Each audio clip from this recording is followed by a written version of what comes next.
మొన్నటి వరకు అందరినీ పట్టించుకున్న ఒక వ్యవస్థ అదే సచివాలయ వ్యవస్థ. ఇప్పుడు వాళ్ళ డిమాండ్లని లేదంటే వాళ్ళ బాధలని, వాళ్ళ ఆవేదనని పట్టించుకునే నాదుడే కరువయ్యాడు. ప్రస్తుతం వాళ్ళైతే సచివాలయ ఉద్యోగుల నిరసన అయితే మొదలైపోయింది.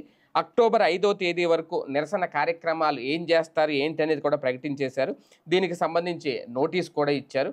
ఒకవేళ ప్రభుత్వం దిగి రాకపోతే రేపు 1వ తేదీ నుంచి కొన్ని కార్యకలాపాలు కూడా పూర్తిగా వాటిని నిలిపివేస్తాము అంటూ కూడా ఒక ప్రకటన అయితే జారీ చేశారు. కాకపోతే ఎందుకు సర్కారు వీళ్ళని కనీసం పట్టించుకోవట్లేదు, కనీసం వీళ్ళ వైపు చూడట్లేదు? ఉద్యోగ సంఘాలు చేసి ఇప్పటికే దీని మీద సమాచారం ఇచ్చింది, నోటీసులు ఇస్తుంది. అయినా సరే కనీసం చర్చలకు కూడా వీళ్ళని పిలవట్లేదు, కనీసం చర్చించాలనే ఆలోచన కూడా చేయట్లేదు. అంటే ప్రభుత్వ ఉద్దేశం ఏంటి? సచివాలయ ఉద్యోగులు ఇలాగంటే వాళ్ళ భాషలో చెప్పాలంటే ఈ చాకరీ, వెట్టి చాకరీ మేము చేయలేము అన్నట్టుగా వాళ్ళు మాట్లాడడం. దీని మీద ఆల్రెడీ గతంలో కూడా మనం చర్చించాం. కాకపోతే ఇప్పుడు ఆల్రెడీ నిరసనలు కూడా మొదలు పెట్టేశారు. నిజంగా రేపొద్దున్న కొన్ని కార్యకలాపాలు స్తంభిస్తాయా, స్తంభించకుండా ఏమన్నా నిర్ణయం తీసుకుంటుందా ప్రభుత్వం? అసలు వీళ్ళని ఎందుకు ఇలా వదిలేస్తున్నారు? ఇదే అంశం మీద చర్చించే ప్రయత్నం చేద్దాం. సార్, మొన్నటి వరకు ఈ వ్యవస్థ అంటే ఇప్పుడు కూడా పనిచేస్తుంది అనుకోండి, పనిచేయట్లేదని నేను అనట్లేదు. అప్పుడు పనిచేసిన పనితీరు వేరు, ఇప్పుడు వేరు. చాలా సమస్యలకు ఈ సచివాలయానికి వెళితే జగన్ హయాంలో చాలా సమస్యలు క్లియర్ అయ్యేవి. చాలా సర్టిఫికెట్లు కానీ, ప్రభుత్వం నుంచి రావాల్సిన సంక్షేమ పథకాలు కానీ, ఇవన్నీ ఒక రకంగా వాలంటీర్ వ్యవస్థ ఎలా పనిచేసిందో పైన ఈ వ్యవస్థ కూడా అలాగే పనిచేసింది. అలాంటి వ్యవస్థనే ఇప్పుడు పట్టించుకునే నాదుడు లేడు.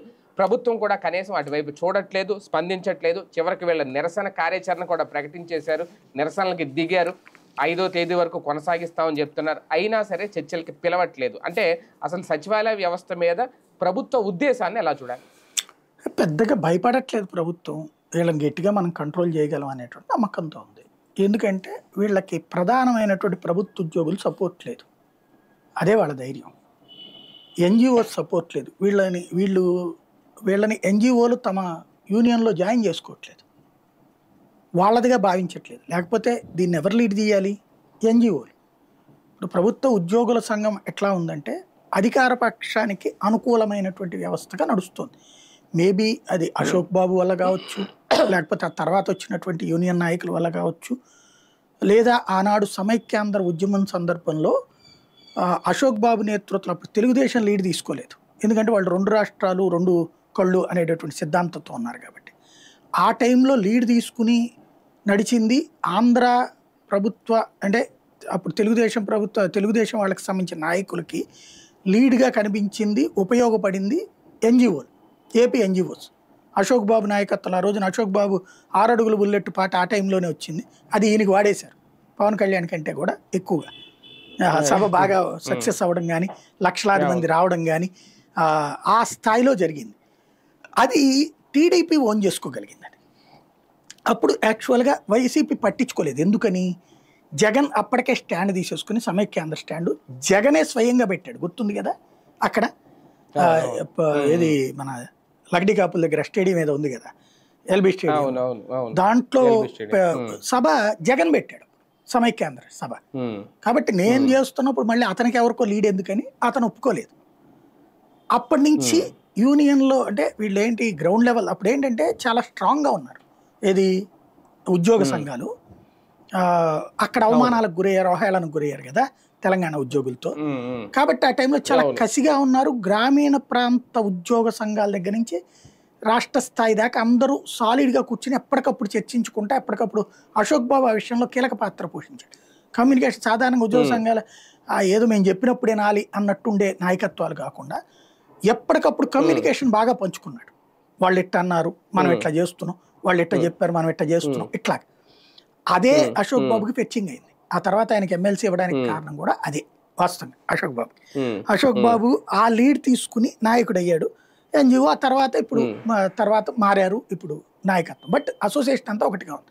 వాళ్ళకి వైసీపీ అంటే ద్వేషం ఉంది. దాంట్లో ఎస్సీ ఎస్టీలు, కొంత ఎస్సీ ఎస్టీ మైనార్టీలు ఉంటారు కదా ప్రభుత్వ ఉద్యోగులు, వాళ్ళకి జగన్ అంటే ఫేవరేజ్ ఉంది. నాకు తెలిసి ఉద్యోగులు, ప్రభుత్వ ఉద్యోగులు మొత్తం మీద ఒకప్పుడు రాజశేఖర్ని అపారంగా ప్రేమించేవాళ్ళు వాళ్ళు. ఎందుకంటే చంద్రబాబు నాయుడు ఎప్పుడు జన్మభూమిలని, శ్రమదానాలని, ఆకస్మిక తనిఖీలని, వీళ్ళని సస్పెన్షన్లు, ఇబ్బందులు పెట్టడాలు చేసేవాడు. అందుకని చంద్రబాబు మీద కోపం ఉండేది. రాజశేఖర్ ఎప్పటికప్పుడు యాక్సెస్ ఇచ్చేవాడు, ఆ మధ్యంతర వృత్తులు ఇవ్వడాలు, లేకపోతే వీళ్ళు అడిగినవి చేసి పెట్టాలో చేస్తూ ఉండేవాడు. వీళ్ళ కోసం ఒక వ్యవస్థ ఏర్పాటు చేసేసాడు. అందువల్ల వీళ్ళకి అతనంటే అభిమానం ఎక్కువ. అయితే 2014 యాజిటేషన్ తర్వాత చంద్రబాబు నాయుడు ఉద్యోగుల మెదళ్లలో నాయకుడైపోయాడు, దేవుడైపోయాడు. ఎట్లాగా, స్వతంత్రం వచ్చాక ఎప్పుడూ ఇవ్వనంత పిఆర్సీ ఇచ్చారు చంద్రబాబు. అక్కడ కేసీఆర్ ఇచ్చాడు, ఇక్కడ ఈయన ఇచ్చారు. ఎందుకు ఇక్కడ అసలు లాజిక్ ఉంది. చంద్రబాబు అంత ఎందుకు ఇచ్చారు? అప్పుడు విభజన చట్టంలో లెక్క ఉంది, రెవెన్యూ లోటు ఏదైతే ఉంటుందో దాన్ని కేంద్రం భర్తీ చేస్తుంది 5 ఏళ్ల పాటు అని. రెవెన్యూ లోటు అంటే ఏంటి? రెవెన్యూ ఖర్చు అంటే ఏంటి? రెవెన్యూ ఆదాయం అంటేనేమో ప్రభుత్వం వివిధ రూపాల్లో వచ్చే పన్నులు, ప్రత్యక్ష పన్నులు, పరోక్ష పన్నులు, అలాగే ఎఫ్ఆర్బిఎం నిబంధనల ప్రకారం అప్పులు, ఇవన్నీ కూడా రాబడు. అదే సందర్భంలో ఖర్చు అంటే ఏంటి?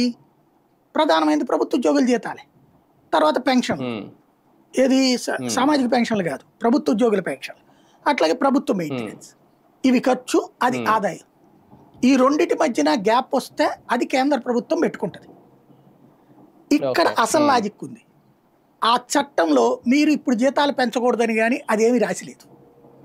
కాబట్టి రెవెన్యూ లోటు ఎంత ఉంటే అంత కేంద్రం భర్తీ చేస్తుంది. సరే, ప్రభుత్వ ఉద్యోగుల్లో సుదీర్ఘకాలం పాటు తన మీద ఉన్న వ్యతిరేకతని చల్లార్చుకోవడానికి చంద్రబాబు నాయుడు ఒక అద్భుతమైన అస్త్రం వేసేశారు. అది 40% పైన పిఆర్సీ. అక్కడ 40 అయితే ఇక్కడ 41, 42 పెట్టారు పర్సెంటేజ్. 40 పైన పెట్టారు. కేసీఆర్ కంటే 2 ఎక్కువ చేశారు. వాళ్ళ జీవితంలో 50,000 తీసుకునే వాళ్ళకి ఒకేసారి 90,000, ₹1,00,000 తీసుకునే వాళ్ళకి ఒకేసారి 1,50,000, ఆ రేంజ్లో పెరిగిపోయినాయి జీతాలు, విపరీతంగా పెరిగిపోయినాయి. ఇది ప్రభుత్వ ఉద్యోగుల్లో చంద్రబాబు అంటే విపరీతమైన ఆదరణకు కారణమైంది. అది వాళ్ళల్లో అట్లా ఉపయోగపడిపోయింది. ఇంకోటి, మొన్నటిసారి అధికారంలోకి వచ్చినప్పుడు చంద్రబాబు వాళ్ళకి అపారమైన గౌరవం ఇచ్చారు. అశోక్ బాబు పుణ్యమ కావచ్చు, ఇవన్నీ కూడా వాళ్ళు అడిగినవి చేయడం, వాళ్ళ కోసం ప్రత్యేకంగా సెక్రటరీ ఏది హైదరాబాద్ నుంచి ఇక్కడికి రావడానికి వాళ్ళు కుదరదన్నప్పుడు 2-3 ఏళ్ళు అక్కడే ఉండడానికి ఒప్పుకున్నారు కదా. అట్లాగే ఆ తర్వాత వాళ్ళు వచ్చినప్పుడు కూడా కుటుంబాలను అక్కడే వదిలేసి వస్తే శుక్రవారం మధ్యాహ్నం వెళ్ళిపోవడం, సోమవారం మధ్యాహ్నం రావడానికి ఒప్పుకున్నారు, ఇబ్బంది పెట్టకుండా సచివాలయ ఉద్యోగులనేది. అట్లాగే వాళ్ళ కోసం ట్రైన్ వేయించారు, రైల్వేతో మాట్లాడి. పొద్దున్నే ట్రైన్ గుర్తుంది కదా, తెల్లవారుజామున వస్తుంది, ఆ ట్రైన్ కూడా ఇచ్చారు ఆయన. రాత్రికి కూడా అక్కడికి వెళ్తుంది అది. ఇవన్నీ చంద్రబాబు ఉద్యోగులకి చేసిన మేలు, సౌకర్యాలు. ఇవన్నీ ఎప్పుడైతే జరిగిందో చంద్రబాబు మీద అంతకు ముందు ఉన్న నెగిటివిటీ పోయింది. మొన్నటిసారి సస్పెన్షన్ లేదు, ఉద్యోగులు ఏడిపించలేదు కూడా, ఏది ఆకస్మిక తనిఖీలు ఇట్లాంటి. కాబట్టి ఉద్యోగులకి హ్యాపీగా ఉంది. అయితే చివరిలో నేను చెప్పినట్టు ఎస్సీ, ఎస్టీ, బీసీ మైనారిటీ వీళ్ళందరూ అంతకు ముందు కంటే ఫీలింగ్ ఉంది కదా రాజశేఖర రెడ్డి అని, ఆ ఫీలింగ్తో జగన్కి పాజిటివ్ ఉండేవాడు. దానికి తోడు ఏమైంది, మొన్నటిసారి వీళ్ళకి సంబంధించి పిఆర్సీ వెయ్యాలి చంద్రబాబు, రెండోసారి ఆ పిఆర్సీ వేయకుండా ఆపుకొచ్చారు. దాంతోపాటు మధ్యంతర భృతి మళ్ళీ ఎక్స్పెక్ట్ చేశారు, 4 ఏళ్ళు అయిపోతుంది కాబట్టి చివరిలో ఇస్తారు. చంద్రబాబు ఇవ్వడానికి ఫస్ట్ ఒప్పుకోలేదు, చివరికి 10%, 11% ఇస్తానన్నారు. అశోక్ బాబు గట్టిగా ప్రెషర్ చేసిన తర్వాత 15%, 20% చేసినట్టున్నారు. నేను చెప్పుకోవాలి అక్కడ పబ్లిక్ అని చెప్పాక, ఇదే ఉద్యోగుల కన్నా. జగన్ అది చూసి 27% చెప్పాడు మధ్యంతర భృతి. అప్పుడు ఓకే, 27% ఎక్స్ట్రా వస్తుందంటే పెద్దదే కదా అనేసి మళ్ళీ జగన్ వైపుకి మొగ్గారు వీళ్ళు. 27% ఇచ్చాడు జగన్ రాగానే మధ్యంతర భృతి. కానీ పిఆర్సీ వేశాక అది 23కి తగ్గించాడు. అంతవరకు ఉన్న బాగానే ఉండేది. ఆ మిగిలిన డబ్బులు వెనక్కి తీసుకుంటాను అన్నాడు. అక్కడ కడుపు రగిలిపోయింది ప్రతి ఉద్యోగి. అట్లాగే ఒకప్పుడు చంద్రబాబు ఏదైతే 99 చంద్రబాబు, 94, 95 చంద్రబాబు అంటుంటారే, అప్పుడు ఎట్లాగైతే ఉద్యోగులు పని చేయించారు బలవంతంగా, అందుకే కదా అప్పుడు ఉద్యోగులకు వ్యతిరేకమైంది. అట్లాగే ఇక్కడ టీచర్ల విషయంలో పని చేయించే పని ప్రవీణ్ ప్రకాష్ తీసుకున్నాడు. అప్డేటెడ్ సిస్టమేటిక్ ఎడ్యుకేషన్, దీనివైపు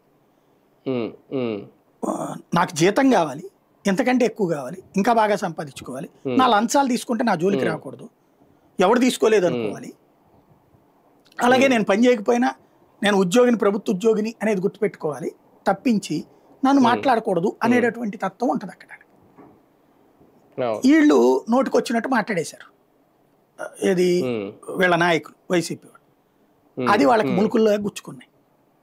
రెండవది ఈ పిఆర్సీ 23కి తగ్గించడం అనేది నచ్చలేదు. అక్కడ చంద్రబాబుతో కంపేర్ చేస్తే జగన్ తప్పయ్యాడు. చంద్రబాబు 42, తర్వాత 23, 20. అది కూడా ఒకేసారి బాగున్నప్పుడే 2 కలిపి ఉన్నట్టు కదా, 62 అయిపోయినాయి. అవును. జగన్ ఉన్నప్పుడు వచ్చేటప్పటికి ఒక 23. ఉమ్, ఇది అంటే అప్పుడు కూడా కలిపితే 83కి వెళ్ళిపోయింది. అక్కడ జీతాలు వీటికి వెళ్ళిపోతుంది. అదే జగన్ చెప్పుకొచ్చింది అమ్మక్క. చంద్రబాబు నాయుడు ఎట్లయితే ప్రభుత్వ ఉద్యోగుల వలన ఖర్చులన్నీ అయిపోయి మన చేతిలో డబ్బులు ఉండట్లేదని చెప్పాడో అదే మాట జగన్ మాట్లాడాడు. దాంతోపాటు ఈ డబ్బులు వెనక్కి తీసుకుంటానంది. టీచర్ల విషయంలో ఎళ్ళి తనిఖీలు చేసేవాడు ప్రవీణ్ ప్రకాష్. ఎలాంటిదంటే మరీ సూక్ష్మ తనిఖీలు కూడా చేశాడు. హోంవర్క్ ఇచ్చారా లేదా, స్టూడెంట్ ఇంటికి వెళ్ళి చెక్ చేశాడు. టీచర్లు మందలు ఇచ్చేవాడు. టీచర్లకు మందలు ఇస్తే వాళ్ళకి విపరీతమైన కోపం వస్తుంది. వాళ్ళు మిగతా వాళ్ళని కన్విన్స్ చేయడంలో సక్సెస్ అవుతారు. వాళ్ళంతా కలిశారు. జగన్ పతనానికి అదే అతిపెద్ద వేదిక అయింది. వాళ్ళు తేడా చేసేది ఏంటంటే వాళ్ళు 10 లక్షలు 12 లక్షలు ఉంటారు అనుకుంటే వాళ్ళ ఓట్లు అంటే వాళ్ళు పోలింగ్ బూత్లో చేయగలిగే ప్రభావం ఒక 50-60 లక్షల ఓట్ల మీద ఉంటుంది. ఒక్కొక్కరు 4-5 వేస్తారు. వాళ్ళే ఏపిస్తారు అవసరమైతే. ఇప్పుడు వృద్ధురాలు ఉంది, కళ్ళు దగ్గరికి కనబడట్లేదు. ఇదివరకు లెక్క ఏంటి, అటెండెంట్ని తెచ్చుకోవచ్చు కుటుంబ సభ్యులు. మొన్న అట్లా వచ్చిన వాటిలో 2 దెబ్బలు తగిలినాయి జగన్కి. ఒకటి ఏంటంటే జనసేన చాలా తెలివిగా చేసింది. నాగబాబు చాలా స్కెచ్ చేశారు. అక్కడ కుర్రోళ్ళందరికీ కూడా ఒక మ్యాప్ చెప్పారు. మీరు మీ ఇంట్లో ఎవరైతే ముసలోళ్ళు ఉంటారో వాళ్ళని మీరు ఎంట తీసుకెళ్ళండి, మీరు దగ్గరుండి మీరు అక్కడ జనసేనకు వద్దండి. వాళ్ళు బీజేపీ అని చెప్పినా జనసేన ఇదే వైసీపీ అని చెప్పిన టీడీపీ వాళ్ళకి కాకుండా మన వాళ్ళకి చేయండి, మన కూటమి వాళ్ళకి చేయండి అని చెప్పి వాళ్ళు అట్లాగా ఆ యూత్ వీళ్ళని తీసుకెళ్ళి వృద్ధుల్ని వృద్ధురాల్ని ఆ లోపలికి వెళ్ళాక వేసిన వాళ్ళు ఉన్నారు. వీళ్ళని రానియలేదు. కొన్ని చోట్ల రాని అని చోట ప్రభుత్వ ఉద్యోగులు వేశారు యాంటీ వైసీపీ. అలాంటి అది దగ్గరగా 50-60 లక్షల ఓట్లు ఉంటాయి. అదే జగన్ ఓడగొట్టి. జగన్కి ఓటు తేడా అదే కదా, భారీ తేడా. అయ్యే తేడా కొట్టింది. ఇవి జగన్కి తెలిసిన లేదులే నేను 2.5 కోట్ల మందికి మేలు చేశాను, 2.5 కోట్ల కుటుంబాలు ఒక ఓటు వేసినా సరే నాకు ప్రయోజనం అని లెక్కనేసుకున్నాడు. ప్రయోజనం పొందిన వాళ్ళందరూ ఓట్లేస్తే జగన్ 2014లోనే గెలవాలి కదా, ఆలోచించాలి కదా అతను. ఎందుకంటే రాజశేఖర రెడ్డి ఇచ్చిన ఫీజు రియంబర్స్మెంట్ ఆరోగ్యశ్రీ లేకపోతే చదువులు బీటెక్లు లేవు, ఎంబీబీఎస్లు మధ్యతరగతి వీళ్ళందరూ చదవగలిగేది 30-40%. బీటెక్లు ఎంబీబీఎస్లు చదవాలంటే 30-40% కూడా నానా కష్టాలు పడి చదవాలి. 60% మంది అడ్మిషన్లు అయినాయి గత 10-15 ఏళ్ళ నుంచి అంటే రాజశేఖర రెడ్డి పుణ్యం. బట్ అది మొదట్లో ఫీలింగ్ ఉంది, తర్వాత రొటీన్ అయిపోయింది. అట్లాగే జగన్ ఇచ్చిన లెక్కలు కూడా అట్లా రొటీన్ అయిపోయింది. ఇవన్నిటి ఇంపాక్ట్ మధ్యన జగన్ దెబ్బతినడానికి ఈ సచివాలయ ఉద్యోగులు ఒకటి కారణమే. జగన్ ఇచ్చినటువంటి ఉద్యోగులే వీళ్ళకి ఏమైపోయింది, భారం ఎక్కువైపోయింది. ఎలా కంపేర్ చేసుకున్నారు వీళ్ళు భారం అని? ఖాళీగా కూర్చున్న ప్రభుత్వ ఉద్యోగులు వాళ్ళతో కంపేర్ చేసుకున్నారు. కానీ వీళ్ళు చేస్తున్న పని చాలా చిన్నది, 2000 మందికి సంబంధించిందే అని అనుకోవాలా. వాళ్ళలాగా కంఫర్ట్ కూర్చోవాలనుకున్నారు, లేదా వాళ్ళలాగా సంపాదించాలనుకున్నారు. జగన్ ఇచ్చిన 1.5 ఉద్యోగాలలో వాళ్ళలో నాకు తెలిసి ఎస్సీ ఎస్టీ మైనార్టీ వాళ్ళల్లో ఒక 70-80% వేసి ఉంటారు జగన్కి ఆ ఉద్యోగుల్లో. మిగతా ఓసీలు కానీ ఈవెన్ వాళ్ళల్లో ఉన్నటువంటి ఓ 30% మంది కానీ జగన్ దిగిపోవాలని కోరుకుని ఓట్లేశారు. వాలంటీర్లు 4 లక్షల మందికి ఉపాధి ఇచ్చాడు అతను. 2.5 లక్షలు అంతకుముందు 4, తర్వాత 2.5 దిగిపోయినాడు. ఈ 2.5 లక్షల కుటుంబాలతో కలిపి ఓట్లేస్తే ఎన్ని పడేది, అది జగన్ వేసుకున్నాడు లెక్క. కానీ వాలంటీర్లు ఏంటి, అతను వాళ్ళు 10,000 ఇస్తానన్నారుగా, ఇంకోటి మా నెత్తిన బోర్డు అంత పని పెడుతున్నారే అనేసి వీళ్ళు వ్యతిరేకంగా ఓటేశారు. వీళ్ళందరూ కూడా ఏంటంటే జగన్ ఇచ్చిన అవకాశానికంటే కూడా ఇంకా మెరుగ్గా బ్రతకగలం అవతలైతే, ప్లస్ ఇతను లేకపోతే ఇతను ఉంటే కనుక మనకి ఆ రకమైన కంఫర్ట్ లైఫ్ రాదు అనుకున్నారు. వీళ్ళందరూ వ్యతిరేకంగా ఓటేశారు. అదే కదా జగన్ దిగిపోవడానికి కారణమైనటువంటిది. ఇప్పుడు సచివాలయ ఉద్యోగుల సమస్య ఏంటంటే ఆ ఎన్జిఓలు, అంత కీలక పాత్ర పోషించే ఎన్జిఓలు వీళ్ళని అసలు ఓన్ చేసుకోవట్లా. ప్రభుత్వం ఇక్కడ వీళ్ళిద్దరి మధ్యన విభజించి పాలించని బ్రిటిష్ వాడి ఫార్ములాని బాగా పెట్టి అమలు చేస్తుంది. వీళ్ళని వాళ్ళు ఓన్ చేసుకుంటారు. వీళ్ళ అసోసియేషన్ వీళ్ళదే. వీళ్ళ అసోసియేషన్ వాళ్ళు అసలు అబ్జర్వ్ చేసుకోరు. వీళ్ళు అసలు ప్రభుత్వ ఉద్యోగులకు గుర్తించట్లేదు. వాళ్ళు వీళ్ళను వాలంటీర్ లాగా చూస్తున్నారు. ఎందుకు? ఇప్పుడున్న అసోసియేషన్లో ఉన్న ఓట్లన్నీ ఇప్పుడున్న నాయకత్వాలకు వస్తాయి. వీళ్ళు వస్తే తమ ఉనికికి భంగం కలుగుతుందేమో, తమ జయాపజయాలు దెబ్బతింటాయేమో. వీళ్ళు చాలా ఎక్కువ ఉన్నారు. ప్రభుత్వం ఏది 1.5 లక్షల దాకా ఉన్నారు కదా, గ్రౌండ్ లెవెల్లో చాలా మారిపోతాయి లెక్కలు. కాబట్టి వీళ్ళని తీసుకొని అట్లా అది లేకపోతే అసలు ప్రభుత్వానికి ప్రాబ్లమే లేదు. వీళ్ళని గట్టిగా రేపు పొద్దున్న దబాయిస్తారు, బెదరేసేస్తారు. వీళ్ళు ఏంటంటే దక్కా ముక్కీలు తిన్న ప్రభుత్వ ఉద్యోగులు కాదు. ప్రభుత్వ ఉద్యోగులు అనుకోండి, సస్పెండ్ చేస్తే చెయ్యి, మేము చూసుకుంటాం కోర్టులో, పోతారు వీళ్ళు. టోటల్గా సమ్మెలు ఇప్పుడు తిరుపతి మన తమిళనాడులో ఒక జయలలితే కంట్రోల్ చేయగలిగింది. మిగతా ఎవడొచ్చినా సరే ప్రభుత్వ ఉద్యోగుల దెబ్బకి దిగిపోవడమే కదా, భయపడిపోవడమే కదా. అట్లాంటి పరిస్థితి ఇప్పుడు లేదు ఇక్కడ. ఏది వీళ్ళు కూడా కలిస్తే, వీళ్ళందరూ కలిస్తే అద్భుతం జరుగుతుంది. అరే ఈ రోజు వరకు మధ్యంతర వృత్తి లేదు, ఎన్జిఓలు ఏమైనా సాధించగలిగారా? ఈ రోజు వరకు వాళ్ళు డిఏలు ఒక్కటి రిలీజ్ చేయాల. జగన్ రాగానే ఒకటేమో డిఏ రిలీజ్ చేశాడు, 27% మధ్యంతర వృత్తి ఇచ్చాడు. వీళ్ళకి 16 నెలలైనా ఒక్కటి లేదు దాంట్లో. ఎవరైనా మాట్లాడగలుగుతున్నారా? ప్లస్ రిటైర్మెంట్ బెనిఫిట్స్ చంద్రబాబు ఉన్నప్పుడు అప్పట్లో ఒక రూల్ కూడా పెట్టాడు, పాపం రిటైర్ అయిపోయిన రోజున వాళ్ళకి సన్మానించి వాళ్ళ పెన్షన్ డబ్బులను ఇచ్చి పంపించాలని, ఏది ఇవన్నీ. కానీ అది అమల్లో మొదట్లో చేశారు కొంతమందికి, తర్వాత ఆగిపోయింది ఎండింగ్లోకి వచ్చాడు. తర్వాత జగన్ వచ్చాక అది చేయలే. అప్పటి నుంచి చాలా మందికి ఇవాళ వరకు ఆ రిటైర్మెంట్ బెనిఫిట్స్ అందల.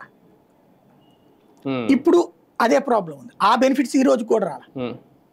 మొన్న పోలీస్ కానిస్టేబుల్ది నేనే, నాకు మెయిల్ పెడితే నేనే వీడియో చేశాను. ఉద్యోగం రిటైర్ అయినా కూడా నా బెనిఫిట్ నాకు రాలేదు. నేను ఇల్లు కట్టుకుంటే 50 లక్షలు 60 లక్షలు వస్తూ ఇల్లు కట్టుకుంటే నా కుటుంబం నేను బతకచ్చు, నా భార్య నేను, ఏడుంది డబ్బులు. ఇప్పుడు రిటైర్ అయ్యే ఉద్యోగులందరిలో కూడా ఇప్పుడు ఈ భయం మొదలైంది ఒక రకంగా, రేపు మాకు బెనిఫిట్స్ వస్తాయా? అది బెనిఫిట్స్ ఎప్పటికో ఒకసారికి ఇవ్వక తప్పదు, కానీ వీళ్ళు వీళ్ళ తరపున కూడా పోరాడట్లేదు కనీసం ఎన్జిఓలు. అది విచిత్రం. అది అవును, ఇంకా రిటైర్ అయిన అంటే వాళ్ళు ఓట్లేదు కదా. కానీ ఒకటిసారి ఇక్కడ అది, కానీ ఇక్కడ సచివాలయ ఉద్యోగులు వీళ్ళ డిమాండ్లు కూడా పెద్ద భారీ డిమాండ్లు అయితే ఏమి నాకైతే అనిపించలేదు. మరి అంటే వీళ్ళ విధులు మారిపోయినాయి, సర్వేలకే పరిమితం చేసేస్తున్నారు. వీళ్ళల్లో ఒక అభద్రతా భావం కూడా మొదలైంది, రేపొద్దున ఏంటి అనేది. ఇప్పుడు ఇవి చేయలేని పనులు అంటే ఇవి మార్చమంటున్నారు. కనీసం ఈ డిమాండ్లకు కూడా వీళ్ళు చర్చించకపోవడం, ప్రభుత్వం ముందుకు రాకపోవడం, అంటే ఇంకా ఇవేమి నెరవేరవు, ఇంకా అంటే వీళ్ళ వృధా ప్రయాసగానే ఉంటుంది, అరణ్య రోదనగానే ఉంటది అని అనుకోవాలి. ఒరిజినల్ గా చెప్పాలంటే ఆత్మగౌరవాన్ని చంపుకొని పని చేయలేక బాధపడుతున్నారండి, నాకు అర్థమైంది. మెయిన్ అది. ఎందుకంటే నిన్నటిదాకా కుర్చీలో కూర్చున్నారు, ఇప్పుడు రోడ్డెక్కి వాలంటీర్ చేసే పని చేస్తున్నారు. ఒకప్పుడు ఆ వాలంటీర్ని వీళ్ళు కీతాగా చూశారు, నీదెంత నువ్వెంత అన్నట్టు చూశారు వీళ్ళు, పై స్థాయి ఉద్యోగులు. ఇప్పుడు వీళ్ళు కిందకి దిగజారిపోయారు. ఎప్పుడైనా సరే, ఇప్పుడు నేనే ఉన్నాను, ఎందుకు ఫీల్డ్ శాంతం వదిలేశాను? నాకు ఈనాడులో మా బాసు, ఫస్ట్ బాసు ఆయన డెస్క్ ఇన్ఛార్జ్ అయ్యారు. అయ్యి తర్వాత ఒక 6 నెలలకో ఏడాదికో వద్దని చెప్పేసి మేనేజ్మెంట్ని అడిగి డౌన్ చేయించుకున్నారు పొజిషన్. అప్పుడు మా గుంటూరు ఎడిషన్ ఇన్ఛార్జి గారు దాని అయ్యారు, ఆయన బాగానే ఎంకరేజ్ చేశారు మమ్మల్ని, బాగానే ఉంది. అయితే అప్పుడు నేను అడిగా, ఏం సార్ ఎవడైనా ఉద్యోగం ప్రమోషన్ వస్తే కావాలని కోరుకుంటారు కానీ నువ్వు వద్దంటావేంటి సార్ మీరు అన్నారు.